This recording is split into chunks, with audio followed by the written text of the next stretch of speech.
Assalamu alaikum, bonjour à tous, parlons peu, parlons bien, j'espère que vous allez bien, content de vous retrouver les amis, vraiment désolé pour l'absence, mais comme je le dis souvent, YouTube n'est pas mon métier et j'avais beaucoup de travail ces derniers temps, ce qui explique un peu les choses. On se retrouve donc aujourd'hui pour la vidéo sur le monde des djinns numéro 3, je vous invite d'ailleurs à bien la suivre jusqu'au bout, car je vais vous expliquer pas mal de choses sur des pratiques que beaucoup malheureusement trouvent banales, mais qui vous allez le voir risquent de vous réveiller, du moins je l'espère. Partagez massivement cette vidéo si vous estimez qu'elle peut être utile à quelqu'un autour de vous qui pourrait s'adonner aux pratiques dont nous allons parler. Et je vais en profiter d'ailleurs pour faire une petite aparté pour dire à ceux qui me le demandent que je ne suis plus sur l'application Snapchat. Vous pouvez par contre me retrouver à partir de maintenant sur Twitter, Instagram qui lui ne bouge pas. Vous avez également sur Facebook la page Parlons peu, parlons bien sur laquelle vous pouvez retrouver des vidéos qui ont été censurées sur mes précédentes chaînes. Vous trouverez tous les liens en description en dessous de la vidéo. Sachez que tout ce que je vais vous dire dans cette vidéo vient principalement de connaissances que je collecte depuis de longues années à travailler sur ce sujet de la sorcellerie. Je me documente principalement auprès de Raqi au Maroc qui sont très expérimentés dans le domaine de la Ruqiyya et qui m'ont expliqué beaucoup de choses dans les détails qui parfois font froid dans le dos. Également, beaucoup d'informations proviennent d'un livre vraiment maléfique que je regrette vraiment d'avoir ouvert et d'avoir lu, car ce livre est juste démoniaque et nous allons en parler. Je vais profiter de toutes ces précieuses informations pour les partager avec vous et prévenir toutes les personnes qui baignent dans le monde occulte que parfois votre malheur vient des choses que vous croyez bonnes pour vous ou du moins qu'on vous fait croire être bonnes pour vous. Je vais vraiment tenter d'avoir le bon soupçon, même si pour beaucoup, je sais qu'il y a une volonté assumée à fréquenter les gens de ce monde. Je préviens également que certains passages de cette vidéo peuvent choquer et ne seront donc pas appropriés pour les enfants. Je préviendrai donc quelques secondes avant les séquences en question en vous mettant cette image. Vous comprendrez alors qu'il faudra fermer les yeux. Si vous voulez faire mieux honnêtement, faites en sorte qu'ils ne regardent pas tout court, mais après c'est à vous de voir. Donc dans cette vidéo, chers amis, nous allons parler de ceci ou encore de ça,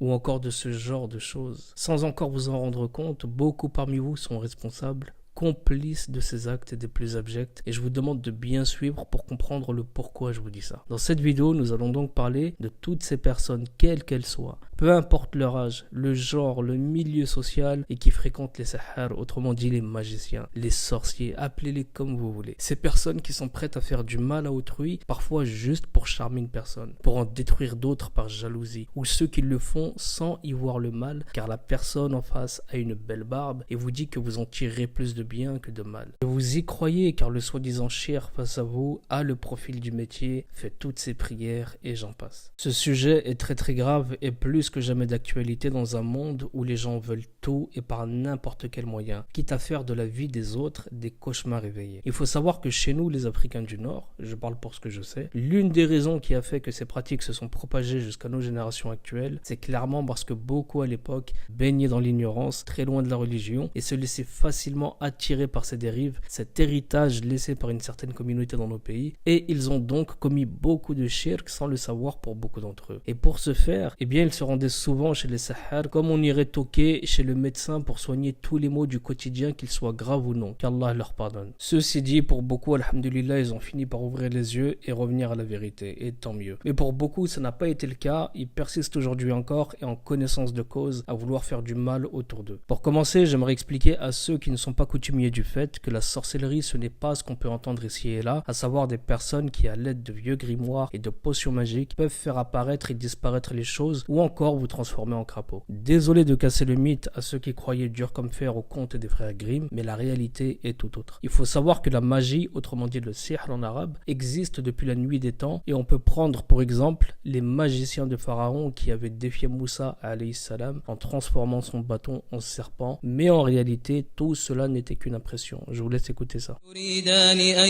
يخرجاكم من أرضكم بسحرهما ويذهبا بطريقتكم المثلى فأجمعوا كيدكم ثم أتوا صفا وقد أفلح اليوم من استعلى قالوا يا موسى إما أن تلقي وإما أن نكون أول من ألقى قال بل ألقوا فإذا حبالهم وعصيهم يخيل إليه من سحرهم يخيل إليه من سحرهم أنها تسعى فأوجس في نفسه خيفة موسى قلنا لا تخف إنك أنت الأعلى وألق ما في يمينك تلقف ما صنعوا إنما صنعوا كيد ساحر ولا يفلح الساحر حيث أتى.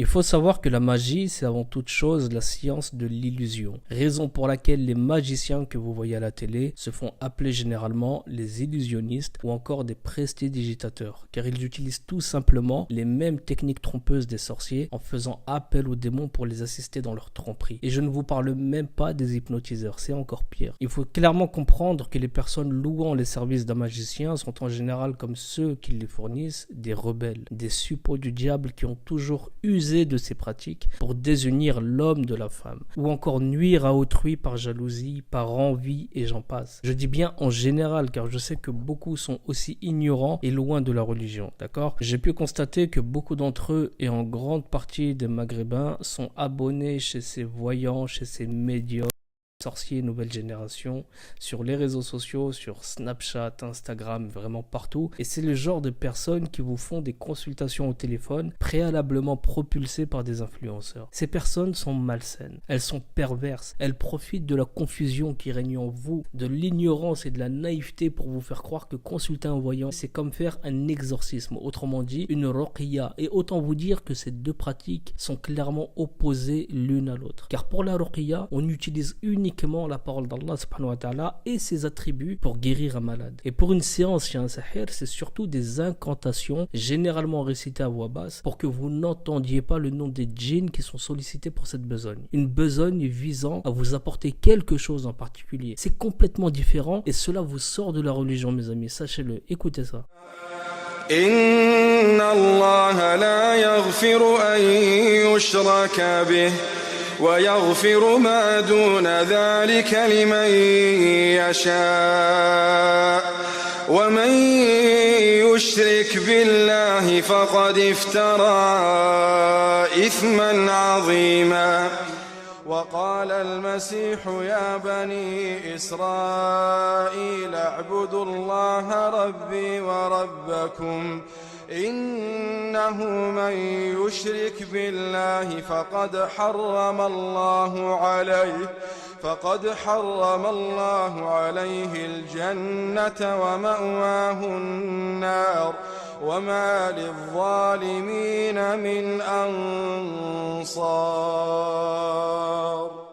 Sachez que ces gens sont misérablement malheureux. Ils se prosternent devant Shaitan. Ils se font humilier avant de pouvoir travailler avec les démons. Ces gens ont vendu leur âme, leur dignité. Les shayatines leur demandent de faire les pires choses avant de travailler avec eux. Et je vais tout vous expliquer. Ils ont souillé le sacré, ont sacrifié pour l'invisible pour jouir d'un pseudo-pouvoir qui n'est en fait qu'une soumission des plus sales aux démons. Ces gens ne sont que des pervers assoiffés par les biens de ce bas monde au détriment des familles entières qu'ils brisent, des personnes qu'ils détruisent, qu'ils séparent, qu'ils rendent fous, et j'en passe, Allah al-Musta'an. Donc je vais vous expliquer comment travaillent réellement ces gens, mais avant cela, je veux quand même que vous visionniez ces images, ces dizaines, ces centaines, ces milliers de personnes à qui on fait du mal de manière gratuite. Regardez, il y a de tout, des enfants, des adultes, des personnes âgées, la hawla wa la quwwata illa billah al-azim. Comment pouvez-vous croire que ce qu'on fait c'est bien quand on va voir un sorcier et lui demander de séparer un homme de sa femme? Ou l'inverse, pour s'accaparer la personne, comment peut-on vouloir du mal à un enfant innocent, comme vous pouvez le voir ici, bande de personnes maudites que vous êtes? Comment pouvez-vous tomber si bas par jalousie, par envie? Renseignez-vous bien sur Al-Hassad, car cela peut vous tuer avant la personne à qui vous en voulez, bande d'imbéciles. Faire tomber sous son charme une femme qui ne vous connaît ni d'Adam ni d'Ève. Idem pour les femmes qui font souffrir des frères gratuitement. Si vous ressemblez à des plaques d'égout, acceptez-le. Quand une personne vous rejette, c'est son droit, et ça ne justifie pas de pratiquer la politique de la terre brûlée. En gros, si je ne peux pas t'avoir, alors je te détruis. Bande de démons humains. Je suis désolé les amis, mais c'est vraiment un sujet qui me met hors de moi. Mais on va se reprendre et on va poursuivre. On va maintenant rentrer dans le concret et je vous demande de bien ouvrir vos oreilles. Sachez que quand vous consultez les voyants, les médiums, les cartomanciennes, les personnes qui lisent dans les miroirs dans des pièces étouffantes d'encens, les personnes qui fondent le plomb et qui prétendent vous soigner en vous le posant sur la tête ou encore en lisant votre vie dedans. Sachez que ces gens sont soit des menteurs qui vous disent ce que vous êtes venu entendre, soit ce sont des personnes qui travaillent avec les shayatines. Je répète, tous ces charlatans sont soit des menteurs qui font parler purement et simplement leur imagination, soit ce sont des personnes qui travaillent directement avec les djinns, avec les shayatines. Et je vais argumenter mon propos, et pour ce faire, commençons par le commencement et écoutez les versets 12 à 14 de la sourate 34. ولسليمان الريح غدوها شهر ورواحها شهر وأسلنا له عين القطر ومن الجن من يعمل بين يديه بإذن ربه ومن يزغ منهم عن أمرنا نذقه من عذاب السعير يعملون له ما يشاء من محاريب وتماثيل وجفان كالجواب وقدور الراسيات اعملوا آل داود شكرا وقليل من عبادي الشكور فلما قضينا عليه الموت ما دلهم على موته إلا دابة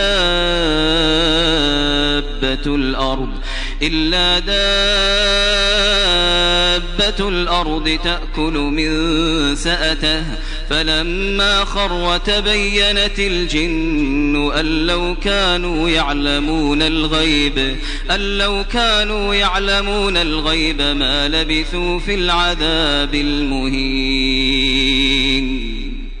Très bien. Maintenant, chers frères et sœurs, expliquez-moi comment des pseudo-voyantes, des cartomanciennes, des médiums pourraient voir dans ce que le prophète Sulayman alayhi salam lui-même n'a pas pu voir, à savoir le jour de sa mort, subhanallah. Lisez ces versets, vous verrez par vous-même. Ce n'est pas moi qui le dis, c'est Allah subhanahu wa ta'ala. Le prophète Sulayman alayhi salam avait pourtant ce pouvoir de contrôler les djinns. Le vent lui obéissait. Il avait la bénédiction de connaître le langage des animaux. Mais sa propre mort, il ne l'a pas vu venir. Et pourtant, les amis, l'ange de la mort était un de ses amis qui lui rendait visite. Il venait et s'asseyait près de lui sous l'apparence d'un bel homme, subhanallah. À ce sujet, je vous ramène à l'histoire du ministre de Sulayman alayhi salam que la mort était venue chercher et qu'il a senti au regard que Malaik al-Maut posait sur lui. Et là, le ministre a imploré Sulayman alayhi salam de demander au vent de le prendre et de l'envoyer aux Indes. Je vous demande juste de bien méditer sur ces paroles, s'il vous plaît, car la vidéo, elle aurait pu s'arrêter ici tellement les choses sont très claires. Mais comme je vous aime bien et que vous m'avez manqué, eh bien on va continuer et approfondir. Donc on va parler de l'apparition en masse de médiums, de voyants sur les réseaux sociaux. Et je précise bien sûr les réseaux sociaux, car ces gens existent depuis la nuit des temps. Mais j'appuie vraiment sur les réseaux sociaux, car c'est là que ces trompeurs ayant embrassé la magie, l'occultisme, viennent vous harponner en vous promettant la prospérité, l'amour et tout ce que vous voulez. Mais vous allez voir que ce que vous allez réellement gagner avec eux, c'est que du malheur. Les magiciens, les sorciers, appelez-les comme vous voulez, puisent leurs connaissances dans des ouvrages très connus dans le milieu de l'occultisme, aussi bien en Occident que dans le monde arabe, dont un ouvrage composé de 4 volumes de centaines de pages, d'une dangerosité sans précédent. Il est dangereux car il renferme toutes les formules possibles et imaginables pour aussi bien faire venir les djinns à soi et ensuite les envoyer commettre le mal. Ce livre est une bibliothèque à lui tout seul car il renferme des centaines de tableaux de symboles comme ceux que vous avez pu voir sur ces photos et qui permettent à chacun de produire des effets bien spéciaux sur la personne visée. Quand vous consultez ces sorciers cachés sous des noms feutrés de médiums ou autres, et que vous les sollicitez dans le but de devenir riche ou d'être aimé par une personne et j'en passe, eh bien la première chose qu'ils vous demandent généralement, c'est le nom de la mère de la personne que vous visez, ou bien le nom de votre mère à vous-même, parfois, si vous êtes venu pour faire un talisman par exemple. Eh bien dès l'instant où vous dévoilez cette information, c'est déjà trop tard. Dès cet instant, le piège va se refermer sur vous ou sur la personne à qui vous voulez faire du mal. mal. Car une fois que vous avez donné le nom de la mère, ces voyants pervers sont certains de vous tenir. Car ils peuvent confirmer à l'aide de leurs démons avec qui ils travaillent que l'affiliation sera exacte et qu'ils auront la bonne personne face à eux. Sachez qu'en consultant ces pervers, eh bien vous déclarez clairement que vous ne valez pas mieux que eux. Et pour la plupart, ils profiteront de votre égarement pour vous ensorceler vous-même, pour vous fidéliser et vous ruiner doucement mais sûrement. C'est un peu comme le mécano véreux qui répare une panne à son client, mais qui va en créer une autre pour que le client revienne chez lui quelques jours plus tard. Ils vont fabriquer ensuite des sorcelleries qu'ils vont puiser directement dans des ouvrages diaboliques comme celui dont je vous parlais, où on peut trouver de quoi faire ce qu'il y a de pire à une personne. Et quand je dis pire, c'est clairement jusqu'à la tuer à petit feu, Allah al-Musta'an. Je vous ramène à toutes ces photos déterrées en grande partie dans les cimetières, dans des tombes de personnes fraîchement enterrées ou encore enfermées dans la bouche de pauvres animaux qu'on torture vivants, comme vous pouvez le voir ici. Et je suis désolé pour la brutalité des images, mais c'est nécessaire. Au mieux, ces animaux sont torturés, comme ce pauvre crapaud à la bouche liée par du fil de fer, et au pire, eh bien, ils les tuent purement et simplement, et ils vont dissimuler la sorcellerie dans une bête morte. Cette bête morte sera également dissimulée pour que la magie reste opérationnelle le plus longtemps possible. Comme je vous l'ai dit, ces gens sont ce qu'il y a de plus détestable. Les sorcelleries et les formules talismaniques sont puisées directement dans ce genre de livre pour lequel je ne donnerai pas le nom, car n'importe qui ferait l'erreur de le lire sans être protégé, se fait du mal en attirant sur lui les shayatines, et encore pire en se sortant de la religion, car ce livre est un blasphème à l'état pur. J'ai moi-même regretté d'avoir feuilleté un des tomes, mais ce qui est clair, c'est que je m'en débarrasserai. Je fais une petite parenthèse, les amis, pour rappeler une fois de plus que la meilleure des protections contre les djinns, eh bien, c'est de pratiquer la religion, c'est d'avoir ces ablutions, de faire la salat à l'heure, parce que quand vous êtes en ablution et que vous priez à l'heure, les djinns ne vous voient pas. Ils peuvent vous sentir, mais ils ne vous voient pas, donc impossible pour eux de vous faire quoi que ce soit, et ça, peu importe qui vous les envoie. Les anges sont avec vous. Idem quand vous récitez les versets protecteurs avant de dormir, les anges veillent sur vous jusqu'au matin, subhanallah. Sachez-le. Donc pour ceux qui ne prient pas, il serait suicidaire de consulter les voyants, d'aller acheter ce genre de livre, de le lire comme si on pourrait lire les aventures de Tom Sawyer. J'ai moi-même eu 3 jours cauchemardesques après avoir lu un de ces livres. Mais enfin bref.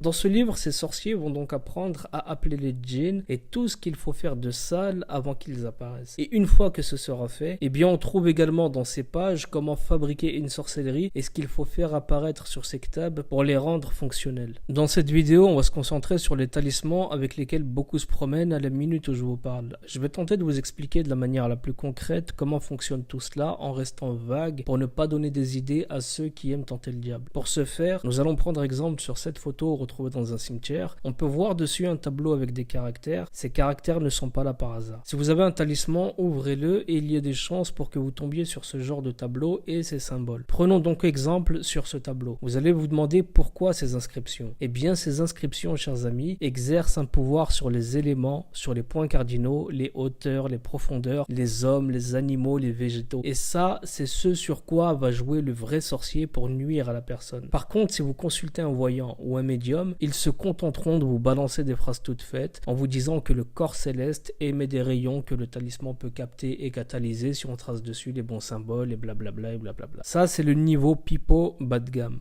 Ils vous prendront de l'argent juste avec des mots. Quoi qu'il en soit, la pratique, elle reste haram et on en parlera à la fin. Maintenant, on va parler de la pire espèce, des magiciens, des sorciers, des illusionnistes qui, eux, vont beaucoup plus loin dans la pratique et qui font appel aux démons.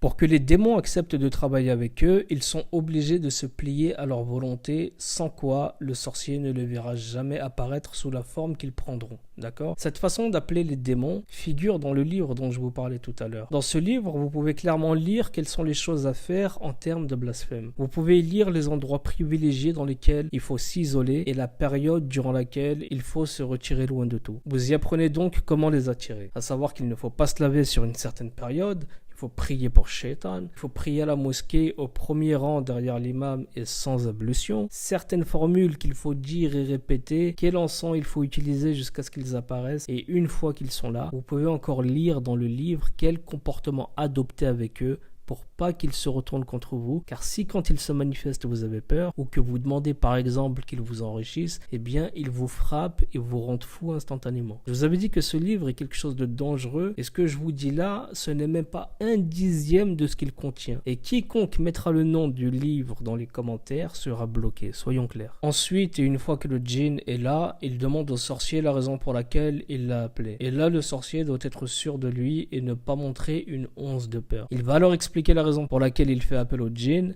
et ce dernier va soit accepter, soit repartir. S'il accepte, il va alors demander au sorcier quelque chose en échange. Souvent un sacrifice au nom d'autre qu'Allah subhanahu wa ta'ala. Donc il va shirk, d'accord? Le djinn y reviendra plus tard après que ce test du sacrifice soit effectué, d'accord? Ce geste il n'est pas anodin en fait, il va simplement flatter le djinn qui ensuite rendra à son tour un service. Mais avant de lui rendre ce service, le sorcier va devoir confectionner la sorcellerie. La sorcellerie c'est clairement les indications données au djinn pour qu'il fasse son travail. On va en reparler plus tard. Pour fabriquer cette sorcellerie, le sorcier doit maîtriser un minimum l'astronomie et les mathématiques. Il lui faudra également l'identité de la personne avec une photo. Si ce n'est pas le cas, alors il demandera le nom de la mère pour être sûr de viser la bonne personne, comme je vous l'ai expliqué tout à l'heure. Il utilisera des effets personnels de la victime, que ce soit des vêtements, des cheveux, des ongles et j'en passe. Ensuite, et dans chaque sorcellerie, on trouve ce genre de talisman. Son rôle sera d'y attirer le djinn et de le lier à l'objet dans lequel il infusera de la force. Pour pouvoir attirer le djinn, le sorcier se réfère au livre dont je vous parlais, dans lequel le travail a été mâché par l'auteur. Beaucoup avancent que ce livre n'a pu être écrit que par les démons car il renferme vraiment certaines connaissances comme la nature de chaque planète correspondant aux djinns qui seront sollicités, et on y trouve des infos comme les couleurs, les goûts et même les odeurs qui relèvent de la nature des djinns. Le sahir il peut même y trouver quel habit il doit porter, la couleur, pour être sûr que le djinn qui va se présenter à lui va accepter de travailler pour lui. Pareil pour le support sur lequel le sorcier va écrire le talisman. Il doit connaître la nature exacte pour être sûr qu'il n'y ait pas d'incompatibilité avec la nature du djinn qui va travailler pour lui. Et il doit être sûr qu'il descendra bien sur la sorcellerie. Et tout cela se trouve dans ce livre. Sachez qu'exercer la sorcellerie, ça nécessite une parfaite maîtrise de l'astronomie. Connaître les stations des planètes, leur exaltation et leur déjection. Il faut connaître les rapports des planètes, des constellations. Il faut étudier les mouvements du ciel. Il faut connaître la longitude et la latitude de la Lune, la nature des régions de la Terre, de leurs eaux, de leur sol, de leurs précipitations atmosphériques. Il faut maîtriser les signes au lever oblique ou droit, les signes fixes et mobiles, diurnes et nocturnes, les planètes favorables et défavorables, savoir quels talismans sont adaptés à telle planète, à tel signe, les mots et les figures qui meuvent les esprits sidéraux et leur puissance, et en fonction de son opération, le sorcier doit observer quand la planète concernée est bien à sa place dans le zodiaque, afin que les effets de la sorcellerie ne soient pas contrecarrés par ceux d'un autre corps céleste opposé à sa nature. Et tout ce dont je vous parle figure dans ce fameux livre diabolique. C'est pour ça que je vous dis que ce soit écrit par la main de l'homme, on peut clairement en douter. Je vous en reparlerai lors d'une prochaine vidéo car sinon ça va faire trop long, mais comprenez que toutes ces pratiques sont détestables aux yeux d'Allah subhanahu wa ta'ala. Ibn Abbas radiallahu anhu a rapporté que le prophète alayhi salatu wassalam a dit: quiconque tire connaissance de l'astrologie aura acquis une branche de la magie. Plus il tire connaissance de l'astrologie, plus il s'apparente au magicien. Et c'est rapporté par Abu Daoud. Et si l'astrologie est une branche de la magie, alors ça entre dans le cadre de l'avertissement authentiquement rapporté au prophète alayhi salatu wassalam, et dans lequel il a dit ce qui suit: 3 personnes n'entreront jamais au paradis: l'alcoolique, la personne qui rompt les liens de parenté et la personne qui donne du crédit à la sorcellerie. Et c'est rapporté par Ahmed. Et il a également dit alayhi salatu wassalam: ce que je crains le plus pour ma umma dans ces derniers jours, c'est la croyance en les étoiles, la mécréance au destin et l'injustice du sultan.